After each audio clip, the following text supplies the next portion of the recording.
Hey guys, welcome to the first read aloud. I'm really excited. We get to read The Hobbit. I know some of you have heard a little bit of it, read it before, probably seen the movies, know the story, but it's still one of the most amazing books I believe that was ever written, but that's opinion. So the way that read aloud is going to work is I'll sit down, I'll play a song that I've been practicing just a little bit, and then we'll go in and read for about 10 minutes.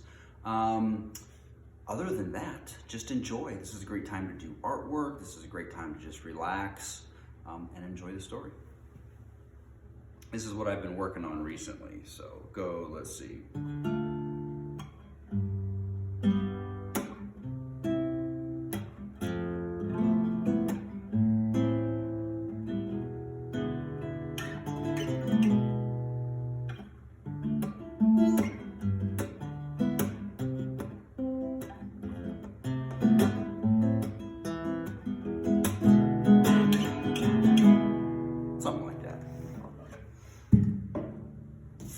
Okay, The Hobbit, my favorite book. Chapter 1. An unexpected party. I'll try and show you the pictures if they show up. In a hole in the ground there lived a hobbit, not a nasty, dirty, wet hole filled with the ends of worms and an oozy smell, nor yet a dry, bare, sandy hole with nothing in it to sit down on or eat to eat. It was a hobbit hole, and that means comfort. It had a perfectly round door like a porthole, painted green with a shiny yellow brass knob in the exact middle. The door opened onto a tube-shaped hall like a tunnel, a very comfortable tunnel without smoke, with paneled walls and floors and tiled and carpeted, provided with polished chairs and lots of pegs for hats and coats. The hobbit was fond of visitors. The tunnel wound on, going fairly, but not quite straight into the side of the hill. The hill, as all people for many miles around called it, and many little round doors opened out of it, first on one side and then on another. Now, going upstairs for the hobbit, or no going upstairs for the hobbit, bedrooms, bathrooms, cellars, pantries, lots of these, wardrobes, he had whole rooms devoted to clothes. Kitchens, dining rooms, all were on the same floor, and indeed on the same passage. The best rooms were on the left-hand side going in, for these were the only ones to have windows. Deep-set round windows looking over his garden and meadows beyond, sloping down to the river. This hobbit was a very well-to-do hobbit, and his name was Baggins. The Bagginses have lived in the neighborhood of the hill for time out of mind, and people considered them very respectable, not only because most of them were rich, but also because they had never had any adventures or did anything unexpected. You could tell what a Baggins would say on any question without the bother of asking. This is a story of how a Baggins had an adventure and found himself doing and saying things altogether unexpected. He may have lost the neighbor's respect, but he gained, well, you will see whether he gained anything in the end. The mother of the particular hobbit, well, what is a hobbit? I suppose hobbits need some description nowadays, since they have become rare and shy of the big people, as they call us. They are, or were, a little people, about half our height and smaller than the bearded dwarves. Hobbits have no beards. There is little or no magic about them, except the ordinary everyday sort, which helps them to disappear quietly and quickly when large, stupid folk like you and me come blundering along, making a noise like elephants, which they can hear a mile off.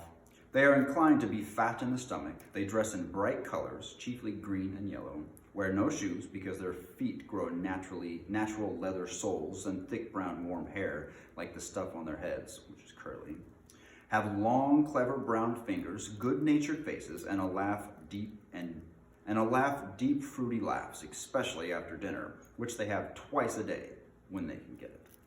Now you know enough to go on with. As I was saying, the mother of this hobbit, Bilbo Baggins, that is, was the famous Belladonna Took, one of the 3 remarkable daughters of the old Took, head of the hobbits who lived across the water, the small river that ran at the foot of the hill. It was often said in other families that long ago, one of the Took ancestors must have taken a fairy wife. That was, of course, absurd, but certainly there was still something not entirely hobbit-like about them. And once in a while, members of the Took clan would go and have adventures. They discreetly disappeared and the family hushed it up, But the fact remained that the Tooks were not as respectable as the Bagginses, though they were undoubtedly richer. Not that Belladonna Took ever had any adventures after she became Mr. Bungo Baggins, or Mrs. Bungo Baggins. Bungo, that was Bilbo's father, built the most luxurious hobbit hole for her, and partly with her money. That was to be found either under the hill, or over the hill, or across the water, and there they remained to the end of their days. Still, it is probable that Bilbo, her only son, although he looked and behaved exactly like a second edition of his solid and comfortable father, got something of a bit of queer in his makeup from the Took side. Something that only waited for a chance to come out. The chance never arrived until Bilbo Baggins was grown up, being about 50 years old or so, and living in the beautiful hobbit hole built by his father, which I have just described to you, until he had in fact apparently settled down immovably. By some curious chance, one morning long ago in the quiet of the world, when there was less noise and more green, and the hobbits were still numerous and prosperous, and Bilbo Baggins was standing at his door after breakfast smoking an enormous wooden pipe that reached nearly down to his woolly toes, neatly brushed, Gandalf came by. Gandalf.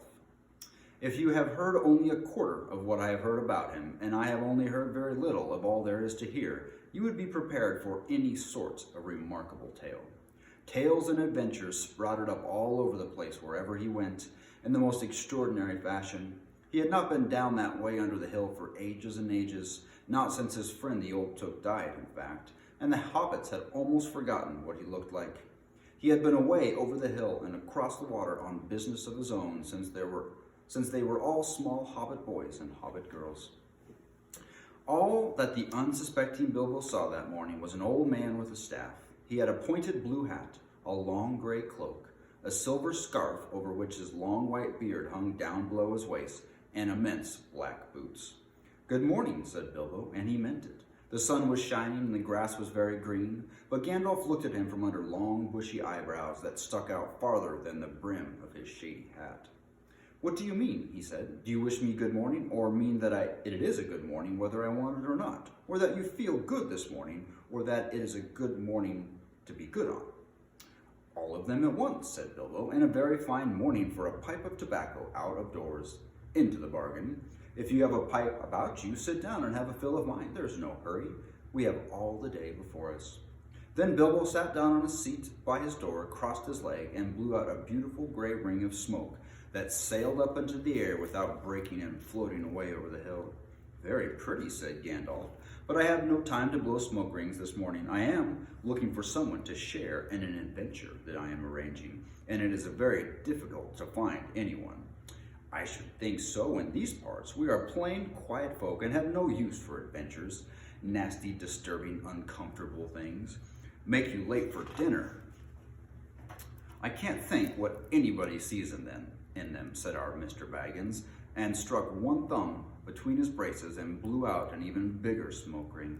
And then he took out his morning letters and began to read, pretending to take no more notice of the old man. He had decided that he was not quite his sort and wanted him to go away, but the old man did not move.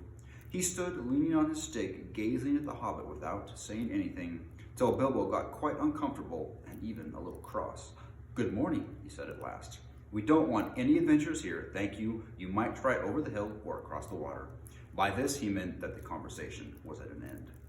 "What a lot of things you do use good morning for," said Gandalf. "Now you mean that you want to get rid of me, and that it won't be good till I move off." Not at all, my dear sir. Let me see, I don't think I know your name." Yes, my dear sir, I do know your name, Mr. Bilbo Baggins, and you do know my name, though you don't remember that I belong to it. I am Gandalf, and Gandalf means me. To think that I should have lived to be good morninged by Belladonna Took's son, as if I was selling buttons at the door. Gandalf, good gracious me, not the wandering wizard that gave the old Took a pair of magic diamond studs that fastened themselves and never came undone till ordered. Not the fellow who used to tell such wonderful tales at parties about dragons and goblins and giants and the rescue of princesses and the unexpected luck of widows' sons. Not the man that used to make such particularly excellent fireworks. I remember those. Old Took used to have them on Midsummer's Eve. Splendid. They used to go up like great lilies and snapdragons and laburnums of fire and hang in the twilight all evening. You will notice already that Mr. Baggins was not quite so prosy as he'd like to believe, also that he was very fond of flowers. Dear me, he went on, not the Gandalf who was responsible for so many quiet lads and lasses going off into the blue for mad adventures. Anything from climbing trees to visiting elves or sailing in ships, sailing to other shores.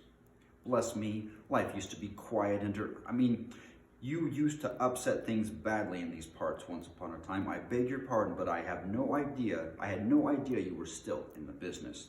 Where else should I be? Said the wizard. All the same, I am pleased to find you remember something about me. You seem to remember my fireworks kindly at any rate, and that is not without hope. Indeed, for your old grandfather took sake, and for the sake of poor Belladonna, I will give you what you ask for. Okay, I'm going to try and read for about 10 minutes a day. What I'd like you to do now is look below the video in class notebook, and I'm going to put a couple questions, and I just want you to respond. For this, you can type the answers if you want, but I also really want you to use the camera function and take pictures of handwritten notes. So if you want to share what you wrote for the answers, do that. If you drew a really cool picture while we did this, you can post that as well. Thanks, guys.